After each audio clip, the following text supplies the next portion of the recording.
සාදු කියන්නේ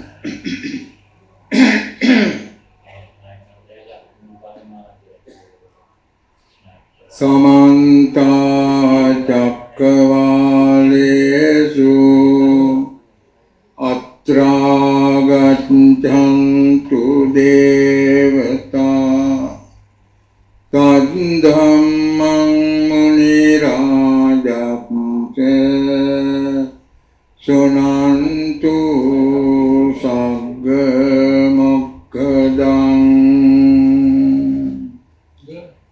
ධම්මං ශ්‍රවණ කාලෝ අයං භදන්තා ධම්මං ශ්‍රවණ කාලෝ අයං භදන්තා ධම්මං ශ්‍රවණ කාලෝ අයං භදන්තා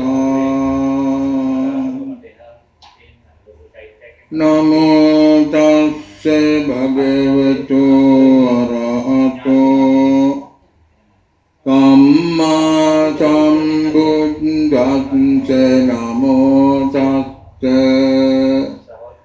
භගවතු අරහතෝ සම්මා සම්බුද්දස්ස නමෝ තස්ස භගවතු අරහතෝ සම්මා සම්බුද්දස්ස එවං මේ සුතං ඒකං සමයං භගවා වේශාලියං විහෙරති මහවනේ කූටාගාර ශාලායං තත්‍ර කෝ භගවා භික්ඛු ආමන්තේසි අට්ඨේ භික්ඛවේ අච්චරියේ අබ්බුතේ ධම්මේහි සමන්නාගතං වේශාලිකං උග්ගං ජාපතින් ධාරේතාති ධමවෝච භගවා ඉදං වත්වා සුගතෝ විහාරං පාවිසීති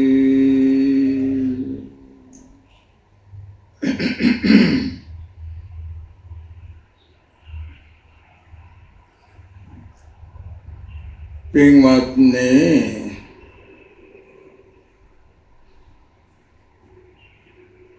අංගුත්තර නිකායේ අට්ඨක නිපාතේ එන වේශාලික උග්ග ගෘහපති සූත්‍රයේ කොටසක් අද ධර්ම දේශනාව සඳහා මාතෘකාවේ සබාගත් අද ධර්ම දේශනාවේ දායකත්ව දෙකක් තියෙනවා වගේ. ජරණියගල ලිහිණියාගල පදිංචිව සිට පරලෝසපත් පීජී රෝමානිස් පෙරේ ස්වාමි පුරුෂයාගේ විශ්‍රාම වැටුපෙන් එතුමාට නිවන් සුව පතා මොනරාගල පදිංචි පීජී කරුණාවති බිරිඳ විසින් දායකත්වයේ දරනවා. ඒ වගේම ඕස්ට්‍රේලියාවේ පදිංචිය ලබා සිටින සනත් පියරසන්ත පුතාගේ නොවැම්බර් 8 වෙනි දිනට යෙදුණා. 50 වෙනි ජන්මදිනයේ වෙනුවෙන් පුතාගේ මුදල් වලින් අටපිරිකරක් කරගෙන පූජා කළා. ඒ දරුවාට සිත ශාන්තිය දියුණුව ප්‍රාර්ථනා කරන්න බලාපොරොත්තු වෙනවා. ඉතින් මේ ධර්ම දේශනාවේ දායකත්වයේ දරලා එයින් ලබා ගන්න කුසල බලය පුද පරිස්කාර පූජා කිරීම ආදී වශයෙන් කරගන්න කුසල බලය එකින්වතුන්ගේ බලාපොරොත්තු හැටියට පීඩි රෝමානිස් පෙරේරා තම දයාබර ස්වාම පුරුෂයාට අනුමෝදන් කරවීමට බලාපොරොත්තු වෙනවා. 50 වන ජන්මදිනයේ සමරු සනත් සියලු සන්ත පුතණුවන්ට ඒ දරුවාගේ මුදලින් පුත පූජාගෙන පූජා කරලා සිත සාන්තිය පතා ගැනීමට බලාපොරොත්තු වෙනවා.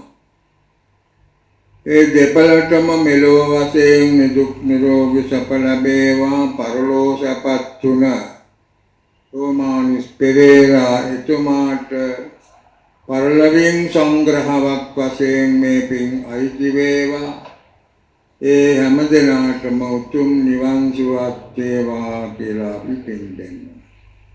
ඔබ හැම දිනාටමත් මේ උදාර කුසල බලයේ හේතු ඉතා ඉක්මනින් සියලු දුකින් අත මිදී ලබන ශාන්ත අමා මහ නිවන් දකින්න හේතු වාසනා වේවා.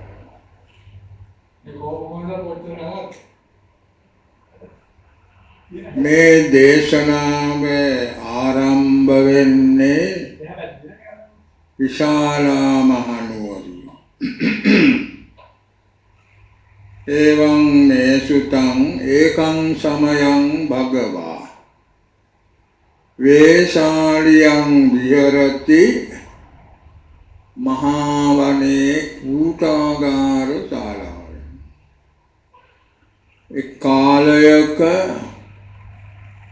භාග්‍යවතුන් වහන්සේ විශාලා මහනුවර මහා වනයෙහි කූටාගාර ශාලාව කියන එකේ වැඩ සිටියා. මේ විශාලා මහනුවර කූටාගාර ශාලාව පිළිබඳව දේශනාවේ නොයෙක් තැන්වල සඳහන් වෙනවා. එතන ඉතින් විශේෂ විහාරයක් තියෙන්නට ඇති. එහිදී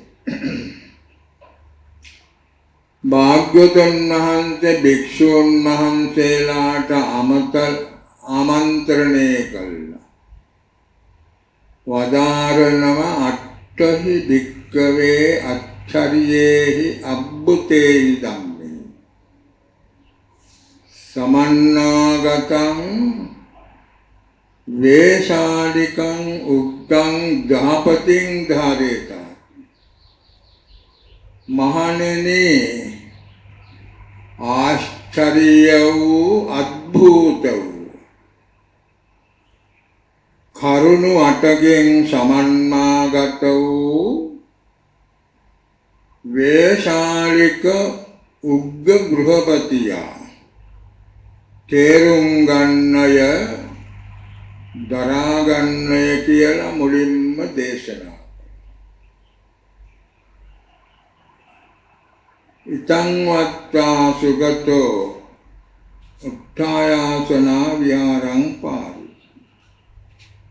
මේ පුංචි දේශනාව කරලා භාග්‍යවතුන් වහන්සේ විහාරයේ ඇතුළට වැඩම කළා.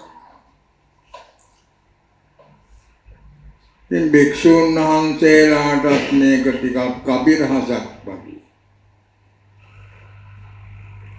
එතන හිටපු එක්තරා භික්ෂූන් වහන්සේ නම කල්පනා කළා. භාග්‍යවතුන් වහන්සේ මෙහෙම දේශනාවක් කළා. වේශාලික උග්ග ගෘහපතියා ආශ්චර්ය අద్භූත කරුණාවටකින් යුක්තයි කියලා. අපි කවුරුවත් දන්නේ මේවා මොනවද කියලාවත්. ඒ ගෘහපතිය පිළිබඳවත් අපි දන්නේ. ඒ නිසා මම ගිහින් බලන්න ඕන මේ ගෘහපතිය හමු වෙලා මොනවද මේවා. තින් පහුවදා මේ ස්වාමීන් වහන්සේ පාත්‍ර සිවුරු අරගෙන වැඩිය මේ උග්ග ගෘහපතියාගේ ගෙදරට පාර සොයාගෙන ගෙවල් හොයාගෙන මේ උග්ග ගෘහපතියා හරිම ශ්‍රද්ධාවන්ත ගුණවන්ත කෙනෙක්. ඉතින් බොහොම ගෞරවයෙන් ස්වාමීන් වහන්සේගෙට වඩම්මලා ආසන පනවල ඒ වෙලාවේ කල හැටියට කල යුතු අපපස්ථාන කළා. කලාට පස්සේ මේ ස්වාමීන් වහන්සේ අහනවා මේ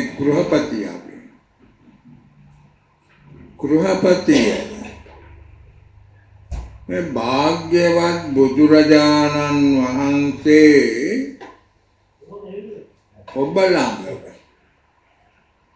ආශ්චර්ය අద్භූත කරුණු අටක් තියෙනවා කියලා දේශනා කළා. මොනවද කරුණු අට? ඇහුවා මේ ස්වාමීන් වහන්සේ. ස්වාමීනි, භාග්‍යවතුන් වහන්සේ මොන කාරණා ගැනද මේ දේශනා කළේ කියලා නම් මම දන්නේ නැහැ. හැබැයි මා ළඟ තියෙනවා යම් ගුණ 8ක්. ඒක ඔබ වහන්සේට විස්තර කරලා දෙන්න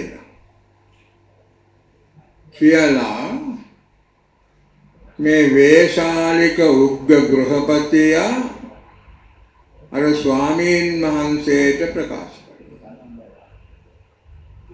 දැන් මේ දේශනාව විස්තරේ කරන්නේ ස්වාමීන් වහන්සේ නෙවෙයි, ගෘහපතිය. එහෙනම් ස්වාමීනි අහගන්න. හැබැයි මේ උග්ග ගෘහපතිය එසේ මෙසේ කෙනෙක් නෙවෙයි, මහා ගුණවත් කෙනෙක්. ස්වාමීනි, මම යම් දවසක භාග්‍යවතුන් වහන්සේව දැක්කද? දැක්කේ ගමම්ම මේ මගේ ශාස්ත්‍රෝන් වහන්සේ කියලා මට මහා පුදුම ශ්‍රද්ධාවක් ඇති වුණා. මේක දැක්කේ ගමම්ම ඇති වුණා. කලින් දැකලවත් හඳුනලවත් නැහැ. දැක්ක ගමම්ම මේ මගේ ශාස්ත්‍රඥ වහන්සේ තමයි, බුදුරජාණන් වහන්සේ තමයි කියලා බලවත් වූ ශ්‍රද්ධාවක් ඇති වුණා. මේ පළවෙනි කාරණය. ආශ්චර්ය වූ අద్භූත වූ පළවෙනි කාරණේ තමයි මේ. භාග්‍යවතුන් වහන්සේ පිළිබඳව දුටු සැනින්ම ඇති කරගත්ත විශ්වාසය, ශ්‍රද්ධාව.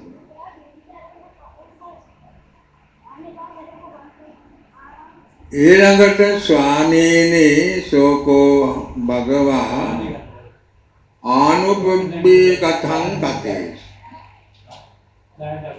ස්වාමීනි භාග්‍යවතුන් වහන්සේ මට ආනුපුබ්බී කතා කියන්නේ අනුපිළිවෙල කතාව දේශනා. මේක බුදුරජාණන් වහන්සේ අලුතෙන් ශ්‍රාවකයෙක් හම්බ වුණාම කරන දේශනය. සමහර ශ්‍රාවකයෝ හමු වෙනවා. ඒ ශ්‍රාවකය ශීලය පුරලා සමාධිය පුරලා ඉතින් එයාට මේ ආනුපොබ්බි කතාව අවශ්‍ය වෙන්නේ නැහැ. පුක්කුසාති කුල පුත්‍රයාට වගේ කෙලින්ම විදර්ශනාව දේශනා තකොට බාහිය දාරුදීගේ වැනි අය මොනවත් අමුතු දේවල් දේශනා කරන බොහොම කෙටි දේශනාවක්. ඔය ධම්මපදෙත් තියෙනවා නොයේ ගාථා දේශනා කළා. ගාථාව අවසානයේ ධර්මය අවබෝධ කරගෙන එහෙම දේශනා. හැබැයි මේ ආනුපුබ්බී කතා අනුපිළිවෙල කතාව දේශනා කරන්නේ පළමුවෙන්ම ශාසනයට ඇතුළු වෙන වැඩිය මොනවත් දන්නේ නැති ගුණ වඩල නැති අය. මේ උග්ග ගෘහපතියක් මේ ආනුපුබ්බී කතාම අපටත් බොහොම වැදගත් එකක්. මොකක්ද ඒක? දාන කතං සීල කතං සග්ග කතං කාමානං ආදීනවං ඕකාරං සංකිලේසං නෙක්ඛම්මේ ඥානසං සම්පකාසි. ඔන්නෝකයි මේ අනුපිළිවෙල කතාව කියන්නේ. පළමුවෙන්ම දාන කතං දානේ පිළිබඳව දන් දෙන ඇති දාන වර්ග දාන වලින් ලැබෙන ආනිසංස ඔය විදිහට දානං නාම සුඛාදීනං විදානං දානේ නම් සපාදී ලබන්න නිදානයයි ඔය ආදී වශයෙන් මේ දානේ ගැන සේරම විස්තර බුදුහාමුදුරුවෝ මේ ශ්‍රාවකයාට දේශනා. දාන කතං කිව්වේ ඒකයි. සීල කතං ශීලයේ පිළිබඳව කතාව. සීලයේ පිළිබඳව විස්තර සීලේ රකින්න හැටි පංචශීල අෂ්ටාංග සීල දස සීලාදී මේ සීලයන් පිළිබඳව ඒවා රැකීමෙන් ලබන ආනිසංස පිළිබඳව මේ විදියට දේශනා කරනවා සීලය පිළිබඳව. දැන් ඉතින් මේ අසන්නගේ හිත බුදුරජාණන් වහන්සේගේ දේශනාවටම නැමී පවතී. දාන කතාවයි සීල කතාව. සග්ග කතාව ස්වර්ගයේ පිළිබඳව කතා විශේෂයෙන් දෙව්ලොව පිළිබඳව. මේ දන් දීලා සිල් රැකලා ඒ පින්දහම් කරලා දෙව්ලොව ඉපදිලා සැප විඳින හැටි. දිව්‍ය පුත්‍රයෝ දහස් ගණන් දෙවඟනන් පිරිවරාගෙන වටිනා මාලිගා හැදිලා දෙවඟනන් දිව්‍ය පුත්‍රයන් සමග විනෝද වෙන හැටි යන්නේ නැහැටි මල් නෙලන හැටි මල් නෙලලා විනෝද වෙනවා. සුදා භෝජනේ කියලා අමෘතේ වළඳනවා. ඕවගේ දිව්‍ය ලෝකේ තියෙන සේරම විස්තර දේශනා කරනවා. මේ අසන්නගේ හිත යනවා ඉතින් අර දිව්‍ය ලෝක සම්පත් වලට. දන් දීලා සිල් රැකලා ලබා ගන්නවා දිව්‍ය ලෝක සම්පත්. ඒව ගැන හිත ඇදෙනවා. ඊළඟට කාමානං ආදීනවා. ඒ දිව්‍ය ලෝක මනුෂ්‍ය ලෝක වල තියෙන්නේ කාම සම්පත් තමයි. ඒවා බොහොම ආදීනවය ඇති වේවා. අදාකාලිකේ වනේ මේ ආදීනව සහිත. දැන් මනුෂ්‍ය ලෝකේ උනත් අපි දන්න ලෝකේ කාම සම්පත් ලබන්න කොච්චර වෑයමක් දරලා හරි හම්බ කරන්න ඕනද? දිව්‍ය ලෝකවල නම් ඒව අවශ්‍ය නැහැ. නිරායාසයෙන් ලැබෙනවා. ඒ වුණාට ඒව ආදීනව සහිතයි. ඒ දිව්‍ය ලෝකවල ඉන්න දෙවියන්ට ඒක අතහැරලා හිටපු ගමන් සමහර විට නිරේට යන්න සිද්ධ වෙනවා. ප්‍රේත ලෝකවලට යන්න සිද්ධ වෙනවා. මේ ආදීනවය. මේ කාමයන්ගේ ආදීනවය දේශනා කරන යන්තම් කියේ බොහෝ ආදීනව තියෙනවා. ආදීනවේ දේශනා. ඕකාර මේක තියෙන ලාමක බව. කාම සම්පත් කියන ඒවා බොහොම ලාමක ඒවා. ලෝකේ උසස් ශ්‍රේෂ්ඨ පුජ්‍යලයන්ගේ වනේ. ඔය තහද්ද පිටිපර ඉන්න කොල්ලන්ගේ කෙල්ලන්ගේ ලාභාන් නූගත් අයගේ එකක් තමයි මේ කාම සම්පත් කියන්නේ. මොම ලාමක එක. සංකිලේසං ඔක්කොම කෙලසිලා යනවා. තමා සතුව පවත්ත ගන්න බෑ සේරම කෙලසිලා යනවා. Tamanට උමන යටියට තියෙන්නේ නැහැ. තියාගන්න බෑ. කෙලසිලා යනවා. නෙක්ඛම්මේ ඥානසංසම්පකාසී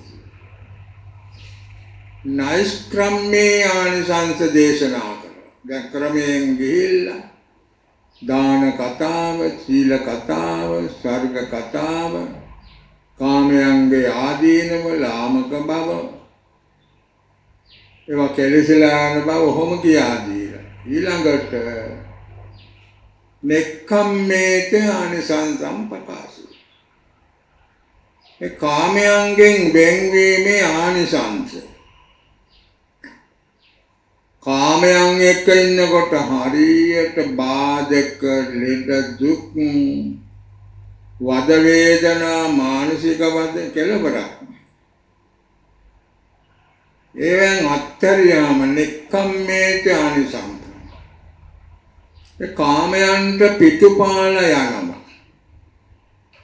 පැවිදි වෙනවා, කාමයන් අතහැර දමනවා. ඥාන සම්පත් උපදවන ඔක්කොම නෛෂ්ක්‍රම්‍ය. ඒ නෛෂ්ක්‍රම්‍යේ ආනිසංස මේ ආධුනික ශ්‍රාවකයාට බුදුරජාණන් වහන්සේ දේශනා. දැන් එයාගේ හිත මේ ඔස්සේම යනවා. පිට යන්නේ මේ ඔස්සේම යනවා හිත. ඊළඟට යදා භගවා අඤ්ඤාසේ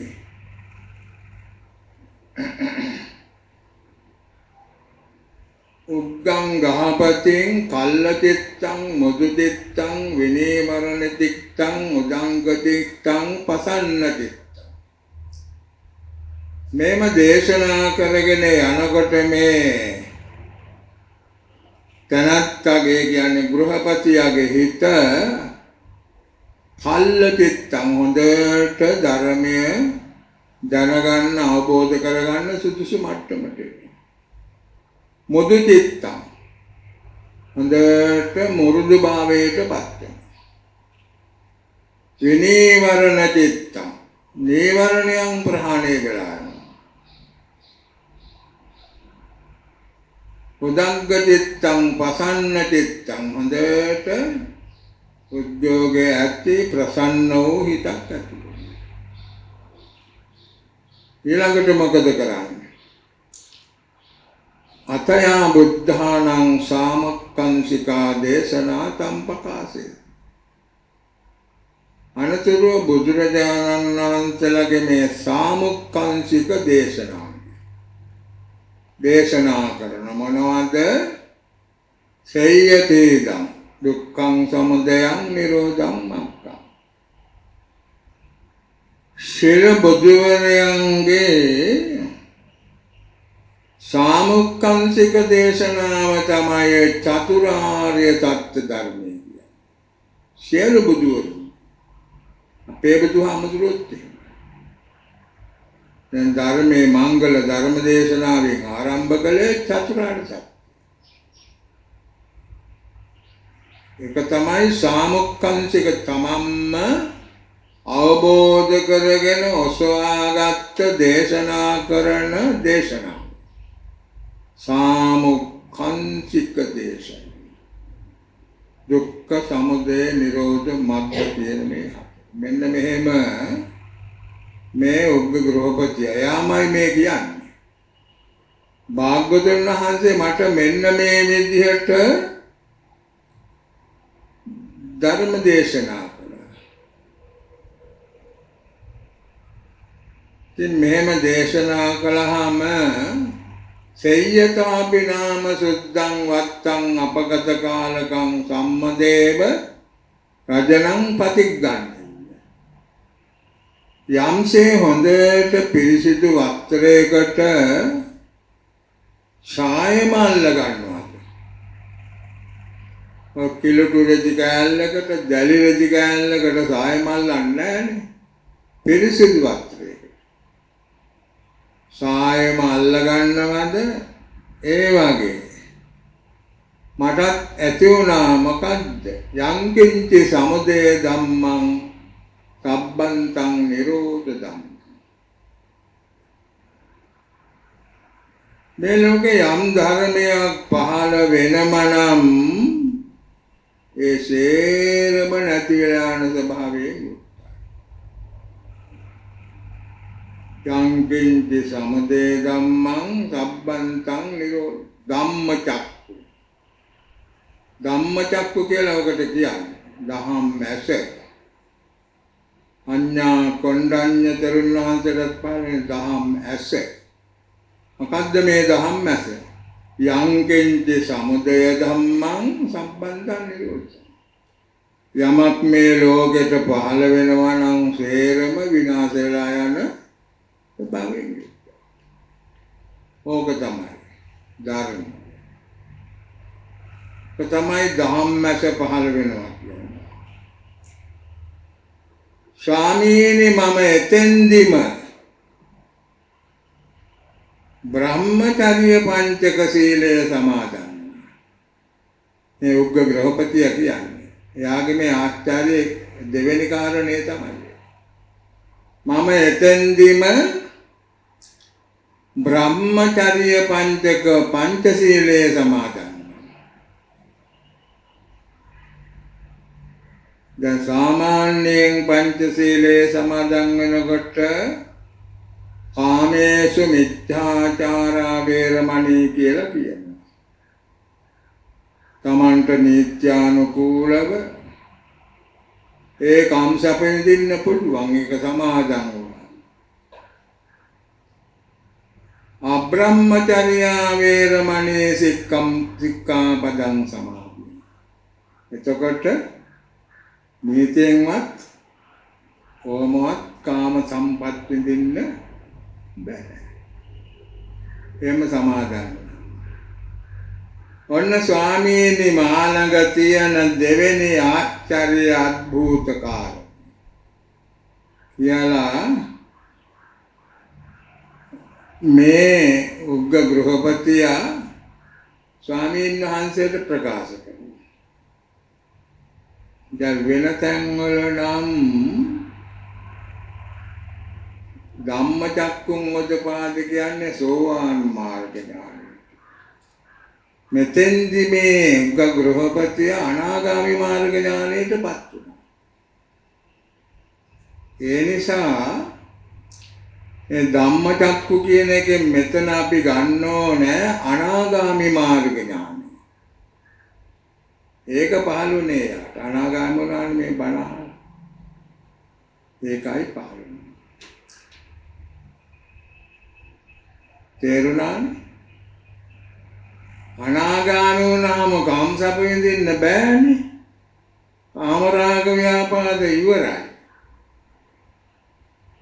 ඒ නිසා සමාදන් වුණත් නැතත් අරක හිටිනවා කාමයන්ගෙන් වෙන් වෙනවා.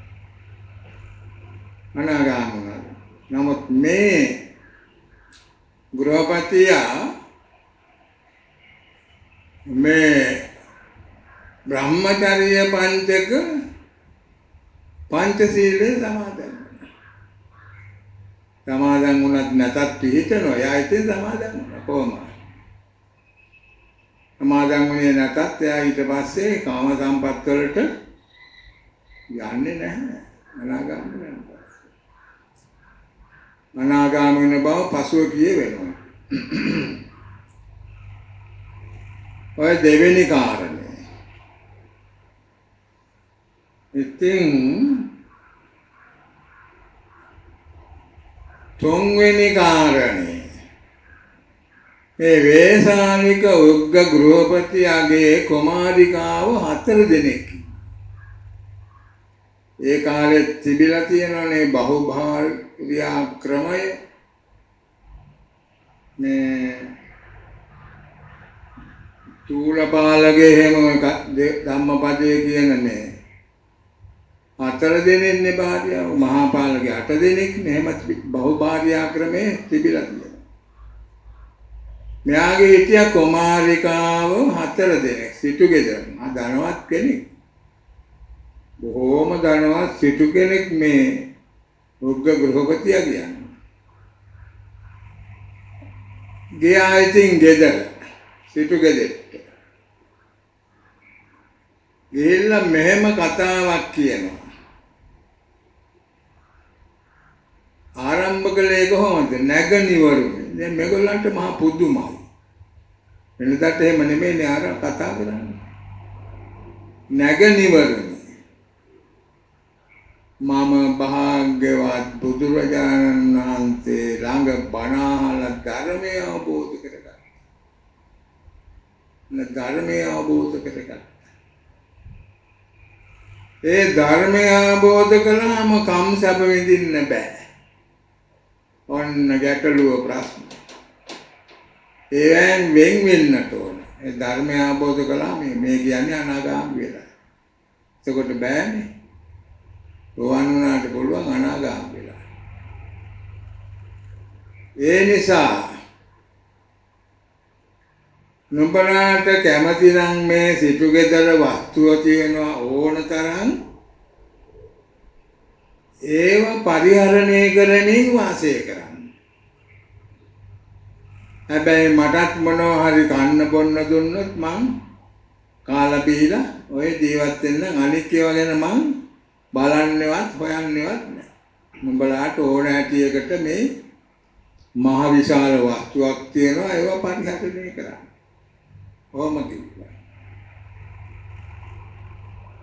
එහෙම නැත්නම් දැන් නුඹලාට ස්වාමියෙක් නැහැනේ. මම අයින් වුණානේ. දැවතිනම් තමන්ගේ මව්පියන් ළඟට යන්න මේ වස්තුවත් අරගෙන. මේ වස්තුව තියනවා සිටුමාලිගාවේ ඕන තරම්. ඒවත් අරගෙන තමන්ගේ මව්පියන් ළඟට ගිහිල්ලා ජීවත් වෙනවා. එහෙම නැත්නම් නුඹලා හිතනවා නම් කැමති නම් අහවල් කුමාරයාට මාව සරණ පාව දෙන්න කියලා. කැමති කෙනෙක් කියන්න මම වහාම ඒ කැමති එක්කෙනා පරිත්‍යාග කරනවා. අද වාගේ නිත්‍යානුකූලව සරණ පාවාදීමක් නෙමෙයි. ඒ කාලේ ඉතින් අතින් අත අල්ලලා පැන් වඩලා දෙනවා. ඕක තමයි දීමනාව. ඉතින් 4 දෙනාගෙන් වැඩිමහලු කුමාරිකාව කිව්වා. එහෙමනම් ස්වාමීනි මාව අර අහවල් තැනත්තාට සරණ පාවා දෙන්න කියලා මේ සිටුතුමාට කිව්වා. බොහොම සතුටෙන් එයා ගෙන්නුවා. එන්න කියලා එයාටයි මේ කුමාරිකාවටයි අත් දෙක අල්ලගන්න කියලා පැන් කෙන්ඩියක් අරගෙන පැන් වඩලා හිටන් මෙයා මේ කුමාරිකාව අරයට බාර දුන්නා. ස්වාමීනි එහෙම කරනකොට මගේ හිතේ මොනම වෙනසක්වත් ඇති වුණේ නැහැ. ඒකයි ස්වාමීනි මේ ආශ්චර්යයි කියන්නේ. මෙච්චර දෙයක් කෙරිලත් මෙච්චර කාලයක් හිටපු මේ තම ඒකරු භාර්යාව වෙනත් කෙනෙකුට පරිත්‍යාග කරනකොටත් මගේ හිතේ ස්වල්පයක්වත් වෙනසක් ඇති නැහැ. ස්වාමීනි මෙන්න මේක මා ළඟ තියෙන තවත් ඔය 3 වෙනි ආශ්චර්ය කාරණා 3ක්. 8ක් තියනවා කියවනේ. ඊළඟට ප්‍රකාශ කරනවා.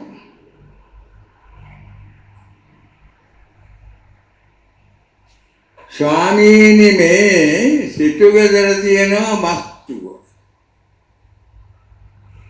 ඕනතරම් කෝටි ප්‍රකෝටි ගණන් වස්තුව.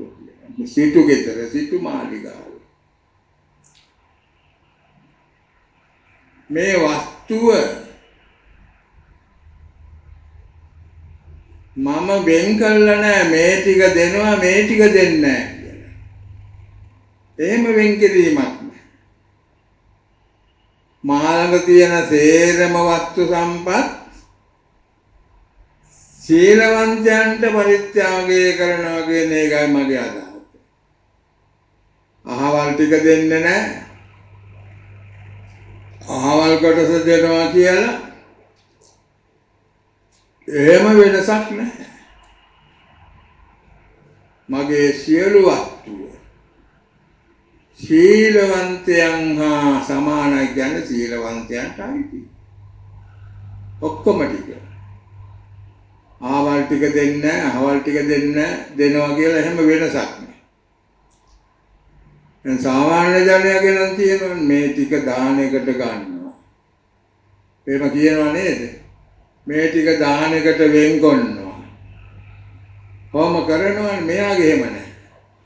වෙන් කිරීමක් නැහැ. සේරම වස්තුව තියෙන ඒවා සීලවන්තයන් හා සාධාරණව බෙදියන්. ස්වාමීනි මේ මා ළඟ තියෙන අනෙක් ආශ්චර්ය කාරණා.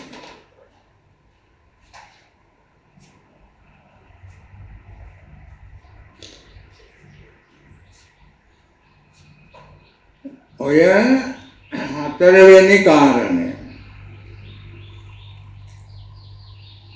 ඊළඟට ස්වාමීනි මම ස්වාමීන් වහන්සේලා ළඟට පරම ගෞරවයෙන් තමයි යන්නේ. පරම ගෞරවයෙන් ස්වාමීන් වහන්සේලා ළඟට යන්නේ. ඒ ස්වාමීන් වහන්සේලා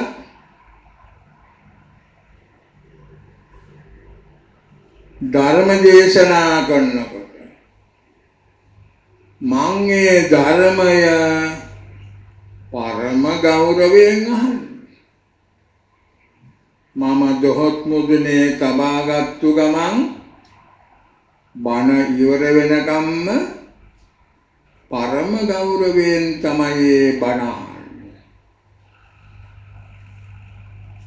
ස්වාමීනි මේකත් මගේ ආශ්චර්ය කාරණයක්. ස්වාමීන් වහන්සේ කියලා නැහැ.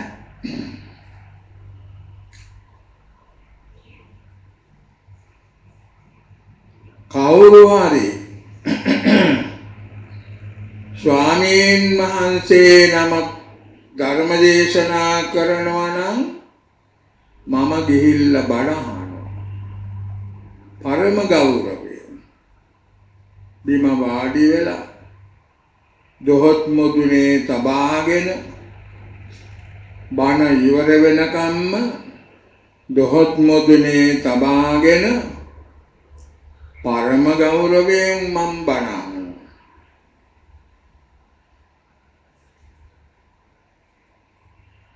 ස්වාමීනි මේ මාළඟ තියෙන පස්වෙනි ආශ්චර්ය අద్භූත කාරණේ මේ උග්ග වේසාලික උග්ග ගෘහපතියම අර ස්වාමීන් වහන්සේට විස්තර කරනවා.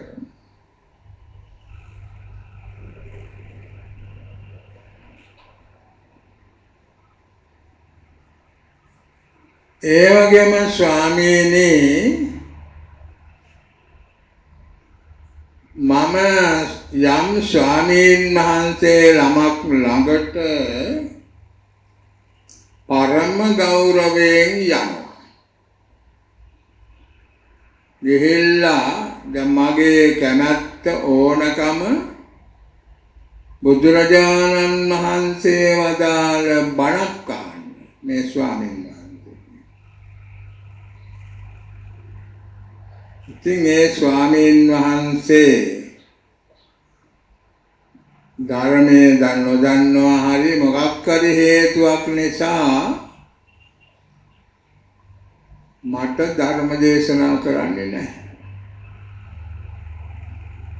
එතකොට මම මොකද කරන්නේ? මම ඒ ස්වාමීන් වහන්සේට ධර්ම දේශනා කරනවා. ඒ ස්වාමීන් වහන්සේට මම ධර්ම දේශනා කරනවා. ස්වාමීනි මම හොඳට ධර්මය අවබෝධ කරගෙන තියෙනවා. ඉහළ මට්ටමකින් ධර්මය අවබෝධ කරගෙන තියෙනවා. ඉතින් ඒ ස්වාමීන් වහන්සේ මට ධර්ම දේශනා කළේ නැතිනම් මම ඒ ස්වාමීන් වහන්සේට ධර්ම දේශනා කරනවා. මේකත් ස්වාමීනි මාළඟ තියෙන ආශ්චර්ය අద్භූත කාරණයක් තමයි. මේ 6 වෙනි කාරණය තමයි.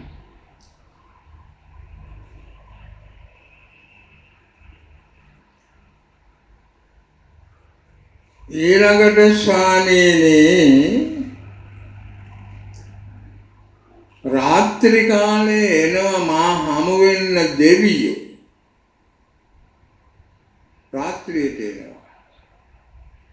මේ වේසාලික උග්ග ගෘහපතිය හමු වෙන්න දෙවියෝ එනවා.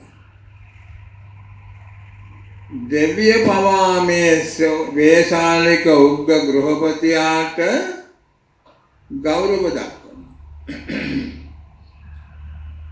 ස්වාමීනි දෙවිය එනවා රාත්‍රියට. ඇවිල්ලා මට පේන්න පෙනී හිටිනවා. පෙනී ඉඳලා කියනවා ගෘහපතිය මේ භාග්‍යවතුන් වහන්සේගේ ධර්මය ස්වාක්ඛාතයි. ඔන්න මේ ගෘහපතියට කියනවා. දෙවිය කියන්නේ ස්වාමීනි මේ භාග්‍යවතුන් වහන්සේගේ ධර්මයේ ස්වාක්ඛාතයි. ස්වාක්ඛාත කියන්නේ මනාකොට දේශනා කළා. නිවැරදිව නිවන් රසය කබල මනාකොට දේශනා කළා. ස්වාක්ඛාතයි. එතකොට ස්වාමීනි මම කියනවා දෙවියනේ ඔබලා හිල්ලා කිව්වත් නොකිව්වත් අපේ භාග්‍යවතුන් වහන්සේගේ ධර්මයේ ස්වාක්ඛාතයි. එමෙ අවබෝධ කරගෙන ඉන්නේ අනාගාමී වෙලා. අපේ භාග්‍යවතුන් වහන්සේගේ ධර්මයේ ස්වාක්ඛාතයි. කියලා ස්වාමීනි මම කියනවා දෙවියන්. ස්වාමීනි මේ මාළඟ තියෙන හත්වෙනි ආචාර්ය අද්භූත කාරණා.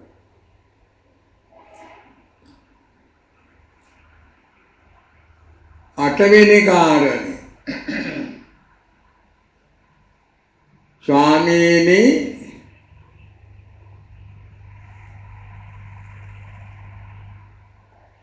බැරි වෙලාවත් භාග්‍යවතුන් වහන්සේට ඉස්සෙල්ලා මම මරණයටපත් වුණා. භාග්‍යවතුන් වහන්සේ පිරිනිවන් පාන්න ඉස්සෙල්ලා මම මරණයටපත් වුණා. භාග්‍යවතුන් වහන්සේ වදාරාවි මේ වේශාලික උග්ග ගෘහපතියා ඕරම්භාගිය සංයෝජනයන් ප්‍රහාණය කළ කෙනෙක් කියලා. එහෙම දේශනා කරනවා. අටවෙනි එක. දැන් මුලින් මං කිව්වනේ යංකින්ච සමදේ ධම්මං සබ්බං තං නිරෝධ ධම්මං කියලා වෙන තැන් වල තියෙන්නේ සෝවාන් මාර්ග ඥානය. මෙතන තියෙන්නේ ඒකට නෙවෙයි. ඒ වචන පෙළ තිබුණත් අනාගාමි මාර්ග ඥානය පිළිබඳවයි මෙතන තියෙන්නේ. යංකින්ති සමුදය ධම්මං සම්බන්තං නිරෝධ ධම්මං ධම්මස. එතන ධම්මස කියන්නේ සෝවාන් මාර්ග. මෙතන ධම්මස කියන්නේ අනාගාමී මාර්ග. ඉතින් මට බුදුහාඳුරන්ට ඉස්සෙල්ලා මම පරලෝක ප්‍රාප්ත වුණොත් බුදුහාඳුරෝ දේශනා කරાવી වේශාලික උග්ග ගෘහපතියා ඕරම්භාගිය සංයෝජනයන් ප්‍රාණ කළ කෙනෙක් කියන්නේ අනාගාමී වෙච්ච කෙනෙක්. ඕරම්භාගිය සංයෝජන කියන්නේ සක්කාය දෘෂ්ටි, විචිකිච්ඡා, සීලබ්බත පරාමාස, කාමරාග, ව්‍යාපාද පහ. ඔය පහට කියනවා ඕරම්භාගිය සංයෝජන.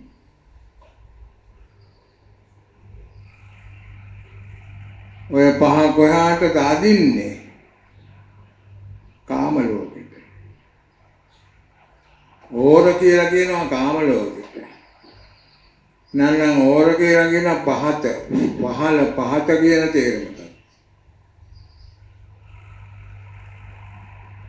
ඕරම් භාගය කියන්නේ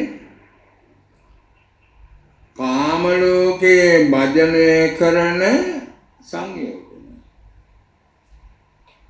සත්කාය දෘෂ්ටි, විචිකිච්ඡා, සීලබ්බත පරාමාස,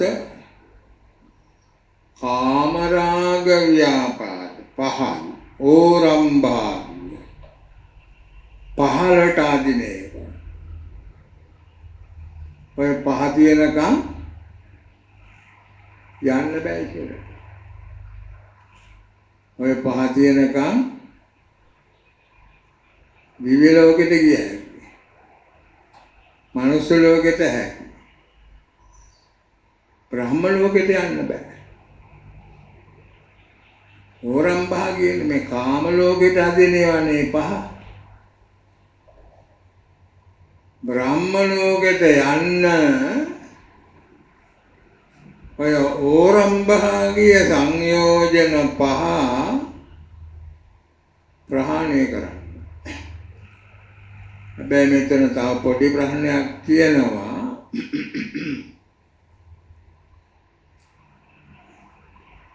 මේ සංයෝජන පහ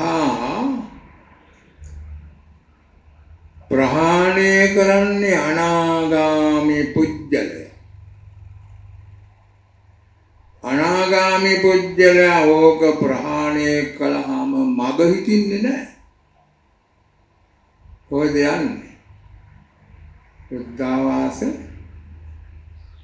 බබලවට ආවිහෙ අතප්ප සුදස්ස සුදස්සි අකනිට්ඨ පංච සුද්ධාවාස කියන්නේ. ඕක පහ ප්‍රහාණය කළාම අනාගාමී වෙච්ච පුජ්‍යලය අතරමඟ හිටින්නේ නැහැ. කෙලින්ම අර සුද්ධාවාස බඹලවක තමයි යන්නේ. ඒ අනාගාමීත්‍ය පිළිබඳව මාර්ගඵල ලබන්නේ නැතුවත් මේ කාම ලෝකෙන් එහාට යන්න පුළුවන්. කොහොමද?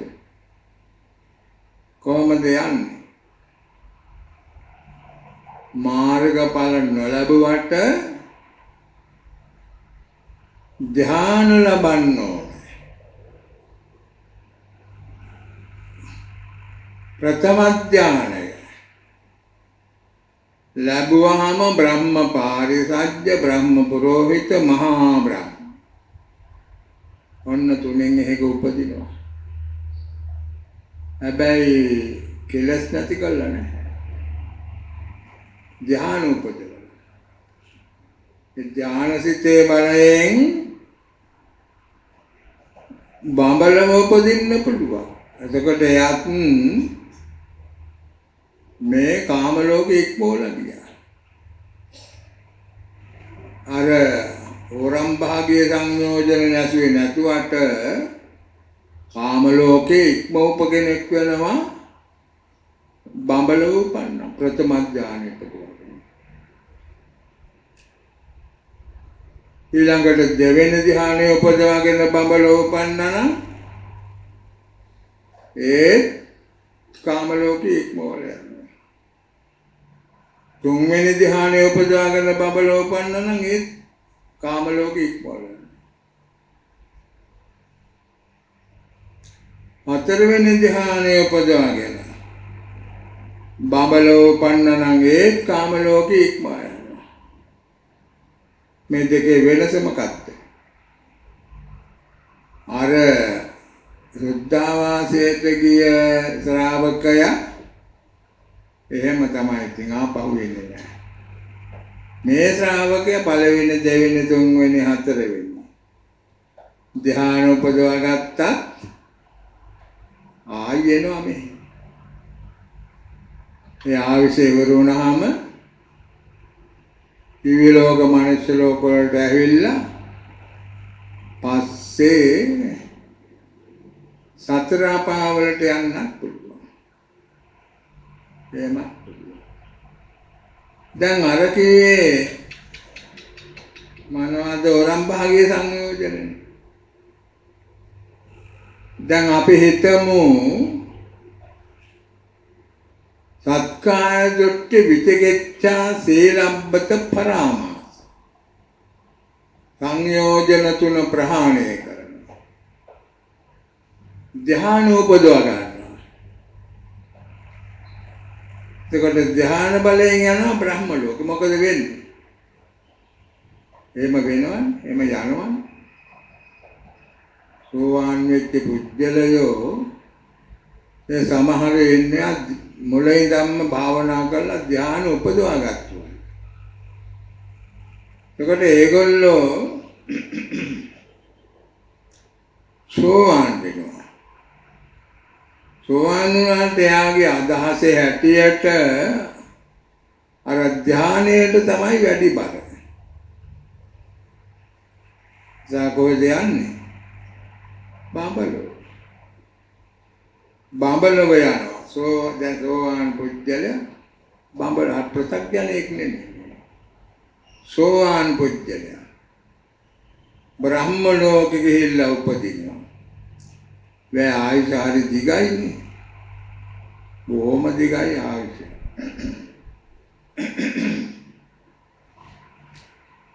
ඉතින් එයාට මොකද වෙන්නේ?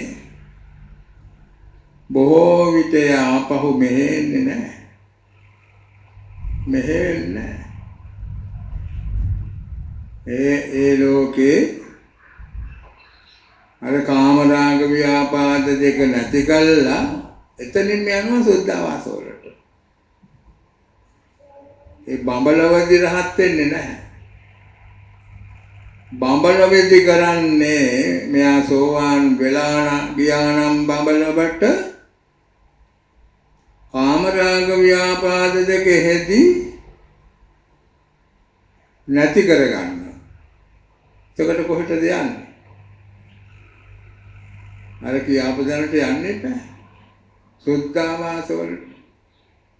මේ කියාපු හෝරම් භාගීය සංයෝජන ප්‍රහාණය කරපු තැනත්තා යන තැනට අරියත් යනවා.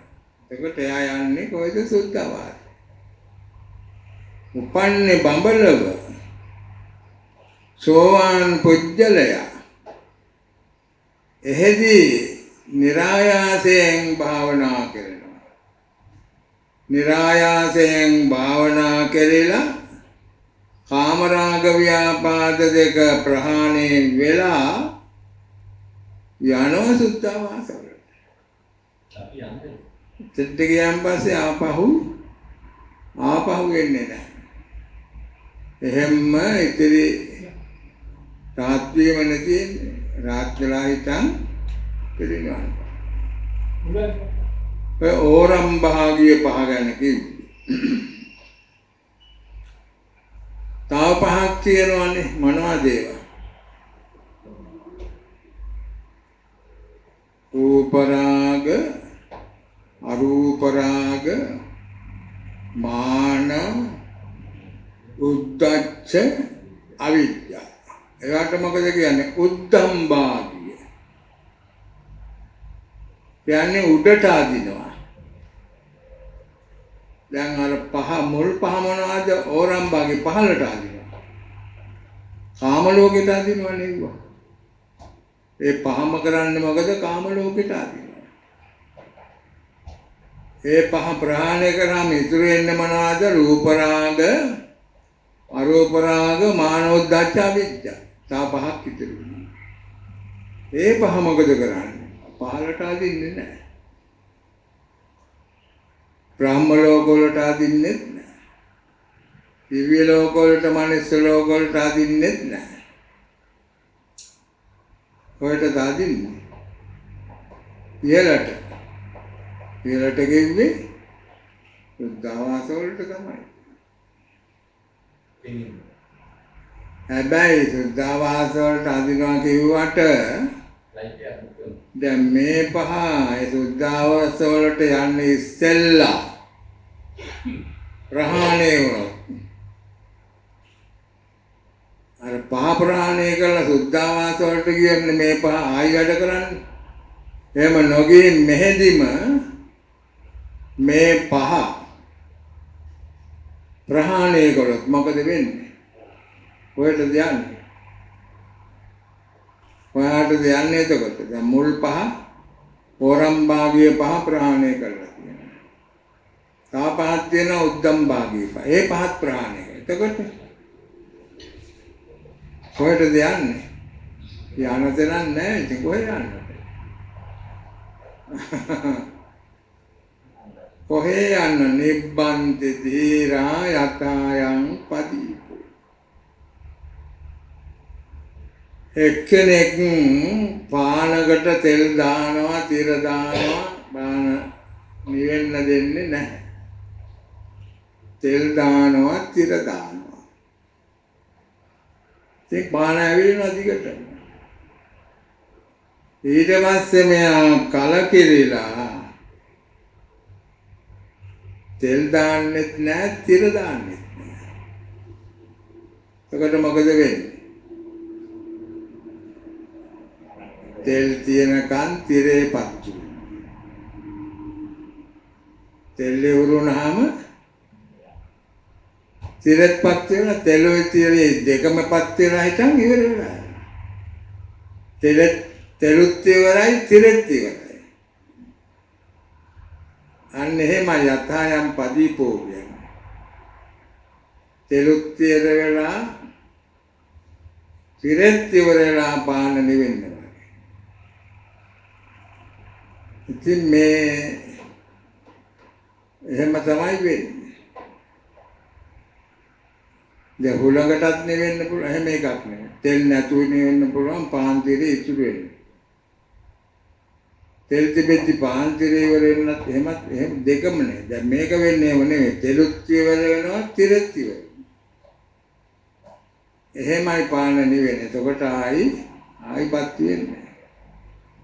අර රූප රාග අරූප රාග මානෝද්දත් අවිද්‍යාව කියන පහත් ග්‍රහණය කළා නම් මෙහෙම තමයි අර පාන නිවන වගේ. ඒකට අරහෙ යන්න ඕනේ නැහැ. දැන් මේ පහ නැති කළා සමහර විට මනුස්ස ලෝකෙදිත් ඒක කරන්න පුළුවන්. මුල් පහ නැති කළා ඉතුරු පහත් නැති කරා. බඹලෝකෙදිත් පුළුවන්. බුද්ධාමාසවලදී ක්ලේශයෙන්ම පුළුවන්. එහෙමයි. ඉතින් මේ විස්තරේ අහගත්ත අර ස්වාමීන් වහන්සේ ආගෙන ගියා විශාලා මහනුවරට. ගිහිල්ලා අර මහ වනයේ කූටාගාර ශාලාවට ගිහිල්ලා බුදුහාමුදුරුවෝ හම්බ වෙලා මේ විස්තරේ කිව්වා. ස්වාමීනි මම ගියා අර වේසාලික උග්ග ගෘහපතියා හොයන්න. ගෙදෙට්ටම ගියා. භාග්‍යවතුන් වහන්සේ වදාළ ආශ්චර්ය අద్භූත ධර්ම 8 අහගන්න. මම ගියාම මාව බොහොම මොදුලෙන් පිළි අරගෙන තපෝපත්තාන කළා. මට කියා දුන්න මෙන්න මේ 8යි මේ මා ළඟ තියෙන්නේ. බුදුහාමුදුරුවෝ මොනාටක් ගැන කිව්වද දන්නේ නැහැ. චේන්නේ මාළඟ මෙන්න මේ 8යි කියලා මේ ආශ්චර්ය අద్භූත කාරණාට මට කියා දුන්නා. ස්වාමීනි මේක හරිද? ඔව් මහාන.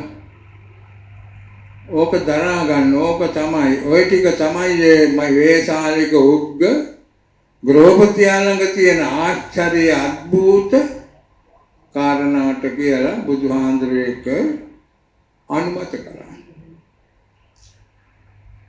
දැන් ඉතින් අපේ වෙලාවත් අවසන් වෙන්න යන්නේ.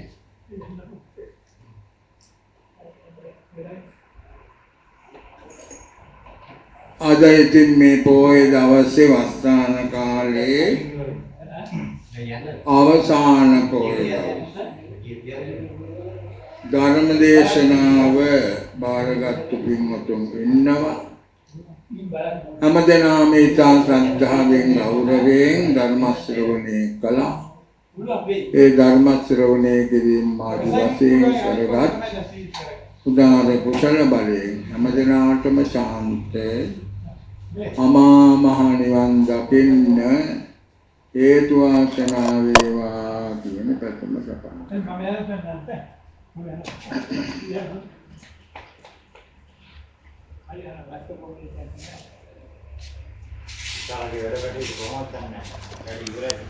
මේක නවත්තන්න මම දන්නේ. මොන සාරේ?